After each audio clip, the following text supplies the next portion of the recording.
Vocês sabiam que a estimativa é que mais de 90% da população mundial viva numa espécie de consciência de sono? É como se a gente vivesse, a maioria de nós ainda vivesse num automatismo.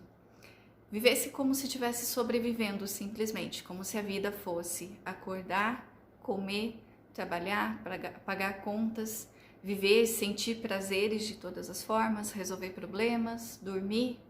E a gente não sai desse ciclo. É um ciclo de inconsciência. Uma das perguntas mais marcantes que a gente ouve na terapia, para quem inicia, é a seguinte: quem é você?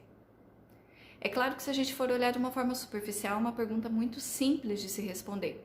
Mas o que a gente pega como resposta são os nossos papéis representacionais, é aquilo que a gente faz. Por exemplo, eu me chamo Daniele, profissionalmente eu sou terapeuta transpessoal, eu sou mãe, esposa, filha, amiga, dentre outros papéis que eu assumo na minha vida. Mas e antes? Ou excluindo, por exemplo, o meu nome, a minha identidade? E se eu não for mãe? E se eu me separar? E se eu deixar de ter a minha profissão? Se eu até mesmo deixar de ter um nome? Quem eu vou ser?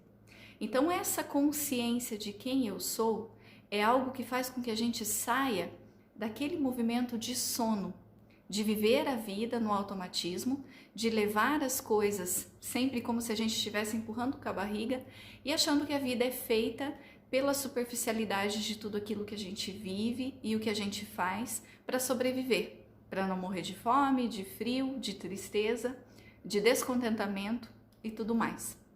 Mas na verdade, nós não estamos aqui por esse motivo. E é por isso que muitas pessoas estão em sofrimento. É como se essa consciência de sono, essa falta de percepção de quem a gente é, realmente por trás ou além dos nossos papéis representacionais, gerasse um sofrimento. E isso leva a gente à depressão, à ansiedade, todos os transtornos que hoje estão no auge da nossa vida social, da nossa vida emocional e até mesmo da nossa vida física, né? A própria saúde física é diretamente afetada por esse fator. Quando nós percebemos que existe algo além dessa possibilidade de sobreviver simplesmente, a gente vai em busca do sentido da vida e da profundidade dessa resposta de quem sou eu, de quem é você, o que você está fazendo aqui, por que você passa por isso, por que você sente aquilo, qual é o propósito de tudo isso. Existe uma grandeza universal, né, que faz com que a gente pare para refletir. Para que tudo isso? Simplesmente para resolver problemas? E para que tudo acabe depois? Não tem muito sentido. Não teria o porquê. É muito mais fácil, se a gente olhar por essa perspectiva, deixar de viver. É por isso que muitas vezes a gente escolhe a depressão, escolhe desistir da existência, porque não consegue compreender o verdadeiro propósito dela. E a própria vida se torna pesado, porque é cansativo, é exaustivo viver para resolver problemas, é exaustivo viver para cuidar de doença, é exaustivo viver sob conflitos. E quando a gente para olhar um pouquinho para esse despertar, para quem sou eu e para o propósito de tudo isso, a gente começa a trazer a terapia para a vida, que essa é a proposta da reflexão desse vídeo, é viver uma vida em terapia. A gente não precisa necessariamente de um terapeuta ou de alguém que direcione essas reflexões. Quando você escolhe acionar aquela chavetinha da consciência na sua mente, tudo pode mudar. Nós fomos formados de uma forma resumida. É claro que é muito mais complexo do que isso, mas é como se a gente tivesse um processo subconsciente, ou seja, aquilo que fica guardado, que eu não percebo, que eu não vejo, mas que faz parte de mim. Uma mente racional, que é aquela que está ali decidindo, fazendo cálculos, pensando, e a nossa consciência, que é como se fosse algo que estivesse além, superior a tudo isso. A consciência é o adulto da nossa relação íntima com a gente mesmo. E o nosso subconsciente é a criança. Quando a gente se movimenta na vida de uma forma a reclamar de tudo, de uma forma a transferir a responsabilidade das nossas dificuldades e das nossas dores para os outros, seja para o pai, seja para a mãe, seja para a educação, para o governo, para qualquer outra coisa, para o meu cônjuge, eu estou agindo como criança. Eu estou na consciência de sono. eu estou longe da maturidade emocional.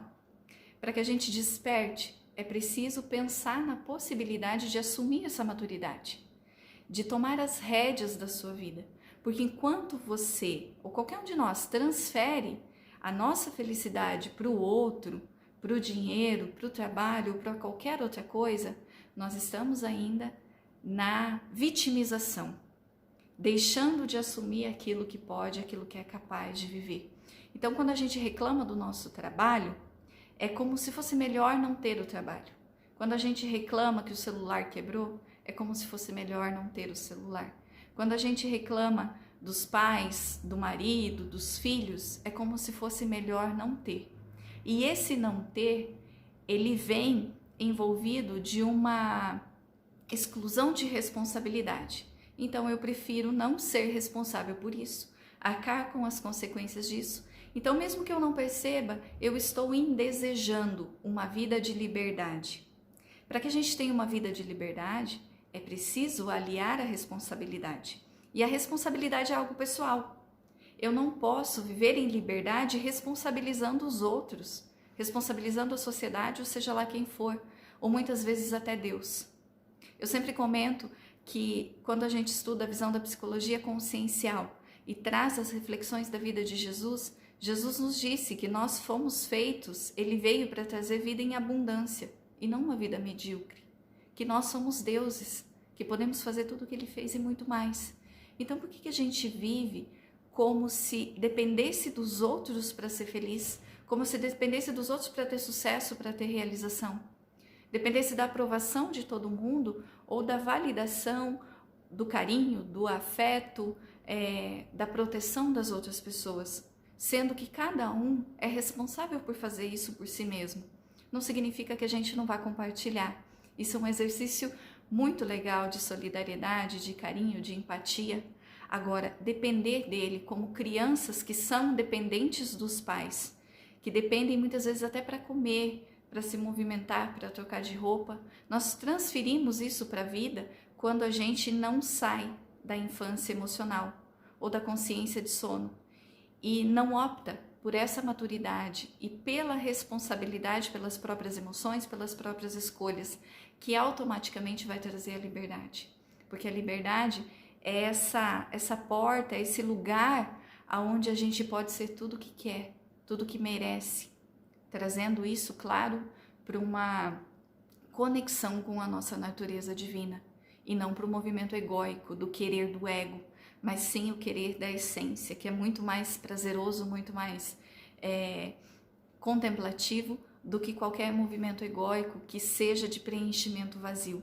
Enquanto nós estamos em consciência de sono, enquanto a gente está adormecido para a vida, os prazeres egóicos da bebida, do cigarro, do sexo, da vaidade, de todo o restante, da compra, elas preenchem, mas é como beber água do mar.